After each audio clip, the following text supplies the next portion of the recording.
Sorry guys, मुझे नहीं पता था कि तुम लोगों में ऐसा कुछ रिचुअल होता है। हाँ, प्रे तो करना चाहिए। हम हमेशा खाने से पहले अल्लाह ताला से प्रे करते हैं। यस, रिचुअल नहीं स्पिरिचुअल। हम ही पहले भगवान को भोग ऑफर करते हैं और उसके बाद प्रे करके खाते हैं। लेकिन तुम्हारा भगवान यहाँ आके कैसे खा सकता है? जैसे वो तुम्हारी दुआ कानों से सुन सकता है, वो वैसे ही यहाँ पर आके खा भी सकता है। भगवान का फॉर्म पर्सनल है। अगर वो कानों से सुन सकते हैं तो मुंह से आके खा भी सकते हैं। उनके कान और मुंह दोनों है। शालिनी, तुम प्रे नहीं करती खाना खाने से पहले? नहीं, लेकिन मेरे चाचा ने एक बार कहा था कि हमको वो गॉड ऑफ फूड को और फार्मर्स को थैंक यू बोलना चाहिए। You mean Annapurna Devi? What?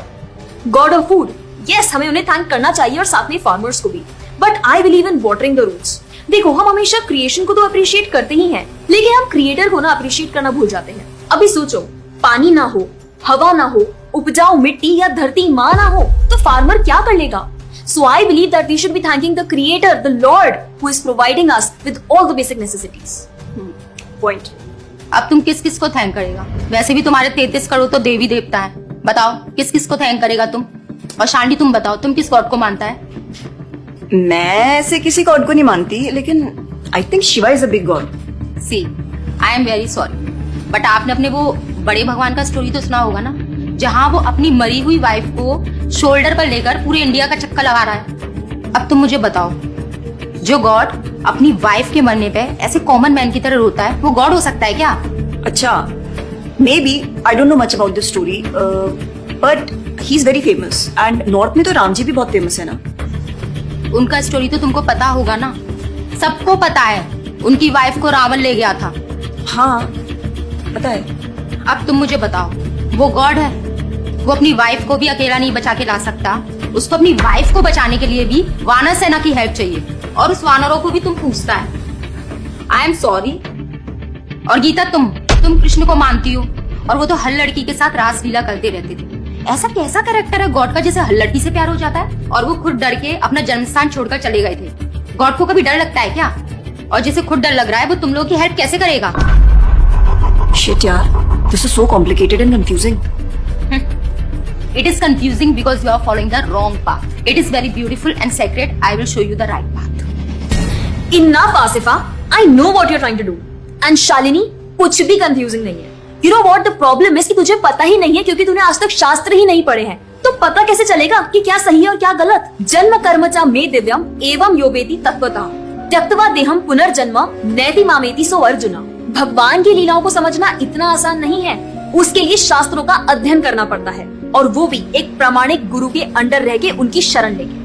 अब अगर तुमने शास्त्र पढ़े होते तो तुमको ये पता होता कि शिव जी ने जो इमोशंस उसमें दिखाए थे वो शोक नहीं, विरह था। विरह विरह दोनों सेम नहीं होते क्या?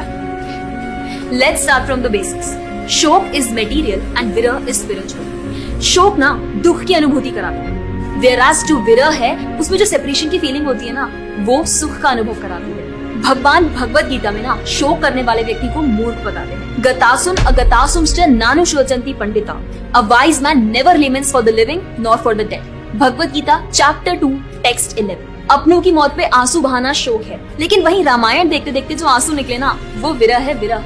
और ऐसे विरह से हमारा भगवान के प्रति प्रेम बढ़ता है। तो जिस तरह से शिव जी ने विरह को दिखाया था, उसी तरह राम जी भी सीता मैया के जाने के बाद विरह में भटकते हुए रो रहे थे। और यही नहीं, सीता देवी इतनी प्योर है ना कि उन्हें राम जी के अलावा कोई टच भी नहीं कर सकता था। रावण जिनको लेके गया था वो छाया सीता देवी थी। असली सीता देवी तो अग्नि में समा गई थी, और वो अग्नि परीक्षा के वक्त बाहर आई थी। और आसिफा, तू क्या बोल रही थी? भगवान राम को अपनी पत्नी को बचाने के लिए वानरों की मदद लेनी पड़ी थी। I mean, God is all powerful, right? हाँ, I mean, वो अकेले भी तो मार सकते थे ना। यार शालिनी, अगर तूने कभी रामायण पढ़ी होती तो तुझे पता होता, जब खर और दूषण आए थे अपने 15,000 ऐसे दानवों के साथ जो इंसान को खा जाते थे, उन सब के साथ राम जी ने अकेले बिना किसी की हेल्प के उन सबके चिथड़े उड़ा दिए थे। अब ऐसे राम के लिए रावण को मारना मुश्किल है क्या? हाँ, लेकिन बाद में वानरों की हेल्प क्यों ली? उनको अपनी सेवा में लगाने के लिए, उनकी ग्लोरीज बढ़ाने के लिए। अरे उन्होंने तो एक छोटी सी गिलहरी तक को अपनी सेवा में लगा लिया था। What? कभी पढ़ा हो तो पता हो ना। खैर, और हम हनुमान जी की पूजा इसीलिए करते हैं क्योंकि भगवान तक पहुंचने का रास्ता उनके भक्तों की सेवा है। जब भगवान देखते हैं कि मेरे भक्तों का गुणगान हो रहा है या कोई सेवा कर रहा है तो वो बहुत खुश होते हैं। जैसे मैं तेरी मॉम के सामने अगर तेरी तारीफ करूं तो वो खुश होती है ना। Point.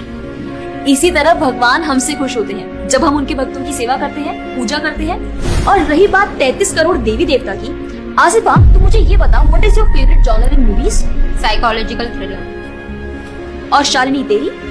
Romantic and comedy. Exactly. जैसे हर किसी का अपने नेचर के अकॉर्डिंग फेवरेट जॉनर होता है, वैसे ही भगवान ने हर किसी के नेचर के अकॉर्डिंग व्यक्ति के लिए उसके नेचर के अनुसार वेद और पुराण दिए हैं। और उन्हीं पुराणों को फॉलो करके लोग अपनी देवी देवता की तरफ अट्रैक्ट होते हैं। और ये सभी देवी देवता भगवान की ही सेवा कर रहे हैं। जैसे रोशनी के देवता सूर्यदेव, हवा के देवता वायुदेव, बारिश के देवता इंद्रदेव। जैसे एक सरकार चलाने के लिए इतनी सारी पोजीशंस होती हैं, वैसे ही इस पूरे ब्रह्मांड को चलाने के लिए अलग अलग देवी देवताओं की जरूरत पड़ती है। तो मतलब वो अपनी पोजीशन का मिसयूज करेंगे, किसी भी लड़की के साथ कुछ भी करेंगे, रास लीला करेंगे।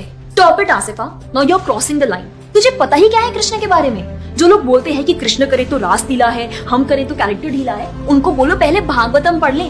ठीक रास लीला से पहले भगवान ने गोवर्धन उठाया था। उनको बोलो पहले जाके गोवर्धन पर्वत उठाए। पैदा होते ही पूतना को मारा था, बच्चे से एक मच्छर नहीं मारा जाता। When he was crawling, मुख में ब्रह्मांड दिखा दिया था। तू अपने मुंह में अपना ये हॉस्टल ही दिखा दे आसिफा।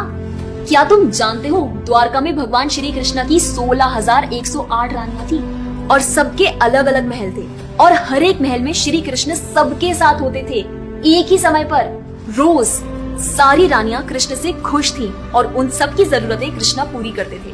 क्या किसी नॉर्मल से इंसान के लिए ये सब संभव है? आज के टाइम पे तो एक ही नहीं संभलती, लेकिन उस टाइम सारी रानियां एक दूसरे के साथ खुश थी और उन्हें खुश कृष्ण रखते थे। क्यों? क्योंकि वो भगवान है। और रही बात ब्रज की गोपियों के साथ रास लीला करने की, तो इतना जान लो कि रास लीला के टाइम पर करोड़ों गोपियां थी और कृष्ण पूरे टाइम हर एक गोपी के साथ मौजूद थे और उनके साथ डांस कर रहे थे एक टाइम पे करोड़ों गोपियों के साथ। ये सब बहुत डीप लीला है और ये सब तभी पता चलेगी जब साधुओं के संग में रह के शास्त्रों को पढ़ा जाएगा। हवा में तीर चलाने से या सुनी सुनाई बातों पर यकीन करने से कुछ नहीं होने वाला। और रही बात अपने भक्तों को बचाने की, तो भगवान ने तो अपने भक्त परीक्षित महाराज को गर्भ में बचाया। 5 साल के प्रहलाद महाराज के लिए नरसिंह अवतार लेकर आए और उनको बचाया। यहाँ तक कि वो अपने गुरुदेव सांदीपनी मुनि के बेटे को मरने के बाद वापस लाए और उनको जिंदा किया। आई एम रियली इम्प्रेस्ड यार। हिंदू होते हुए भी मुझे फैक्ट्स पता ही नहीं थे। मेरे पेरेंट्स ने मुझे कभी इन सब चीजों के बारे में बताया ही नहीं। हाँ, पेरेंट्स की तो गलती है, लेकिन हम भी तो वही कर रहे हैं जो उन्होंने किया। We are not learning about our culture, not reading Ramayan, Mahabharat और भगवत गीता। आजकल तो ये सब कुछ रीड करना बहुत इजी भी है यार। Everything is available on our phones, and the problem is that we don't want to learn। और इसीलिए हमें कोई कुछ भी बोलता है और हम उसे मान लेते हैं और अपने बिलीफ को चेंज करने के लिए रेडी हो जाते हैं। एक्चुअली में पता है, किसी का हार्ट ट्रांसफॉर्म करना है तो प्यार से करो, ज्ञान से करो, पैसे और तलवार से नहीं। और अब बारी आपकी है। अगर आप भी चाहते हैं कि कोई एड़ा गेड़ा नत्थु गेड़ा अगर आपको कुछ भी ना बोल जाए, आपका बेवकूफ ना बनाए, तो जाइए और अपने कल्चर के बारे में जानिए, ग्रंथ पढ़िए और अपने बच्चों को भी पढ़ाइए। जाकर इस वीडियो को जितना हो सके उतना शेयर करिए ताकि कोई और लड़का या लड़की इस केरला स्टोरी का शिकार ना बने। और हाँ, इस वीडियो को लाइक करें और भक्ति टुडे चैनल को सब्सक्राइब करें।